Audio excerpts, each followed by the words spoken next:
राधे राधे दोस्तों, जय श्री कृष्ण। तो आइए श्रवण करते हैं दुर्गा सप्तशती का 6वां अध्याय, धूम्रलोचन वध। मैं सर्वज्ञेश्वर भैरव के अंग में निवास करने वाली परमोत्कृष्ट पद्मावती देवी का चिंतन करता हूँ।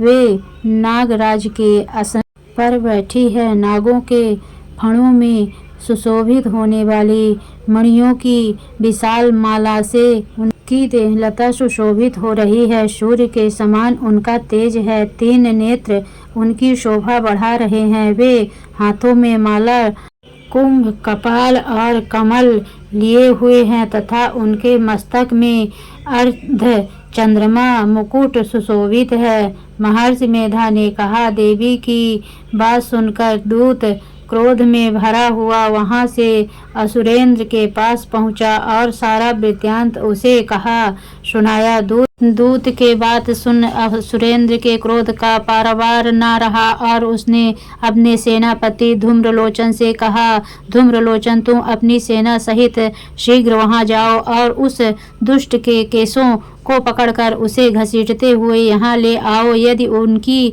रक्षा के लिए कोई दूसरा खड़ा हो जाए, वह देवता, यज्ञ अथवा गंधर्व हो क्यों न हो, उनको तुम अवश्य मार डालना। महर्षि मेधा ने कहा। शुंभ के इस प्रकार आज्ञा देने पर धूम्रलोचन 60,000 राक्षसों की सेना को साथ लेकर वहां पहुंचा और देवी को देख ललकार कर कहने लगा, अरे तू अभी शुंभ और निशुंभ के पास चल। यदि तू प्रसन्नता पूर्वक मेरे साथ न चलेगी तो मैं तेरे केसों को पकड़ घसीटता हुआ तुझे ले चलूंगा। देवी बोली, असुरेंद्र का भेजा हुआ तेरे जैसा बलवान यदि बलपूर्वक मुझे ले जाएगा तो ऐसी दशा में मैं तुम्हारा कर ही क्या सकती हूँ। महर्षि मेधा ने कहा। ऐसा कहने पर धूम्रलोचन उनकी ओर लपका, किंतु देवी ने उसे अपनी हुंकार से ही भस्म कर डाला। यह देखकर असुर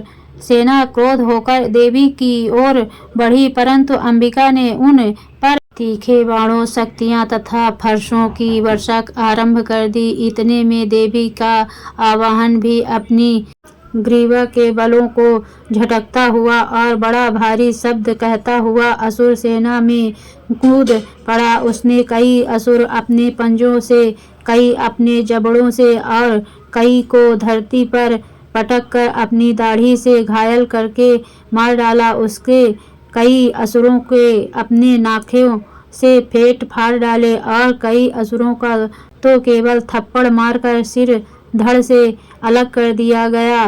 कई असुरों की भुजाएं और सिर तोड़ डाले और गर्दन के बालों को हिलाते हुए उसने कई असुरों को पकड़कर उनके पेट फाड़कर उनका रक्त पी डाला। इस प्रकार देवी के उस महाबलवान सिंह ने क्षण भर में असुर सेना को समाप्त कर दिया। शुंभ ने जब यह सुना कि देवी ने धूम्रलोचन असुर को मार डाला है और उनके सिंह ने सारी सेना का संहार कर डाला है, तब उसको बड़ा क्रोध आया। उसके मारे क्रोध के ओंठ फड़कने लगे और उनसे चंड और मुंड नामक महा असुरों को आज्ञा दी, हे चंड, हे मुंड, तुम अपने साथ एक बड़ी सेना लेकर वहां जाओ और उस देवी के बाल पकड़कर उसे बांधकर तुरंत यहाँ ले आओ। यदि उसको यहाँ लाने में किसी प्रकार का संदेह हो तो अपनी सेना सहित उससे लड़ते हुए उसको मार डालो और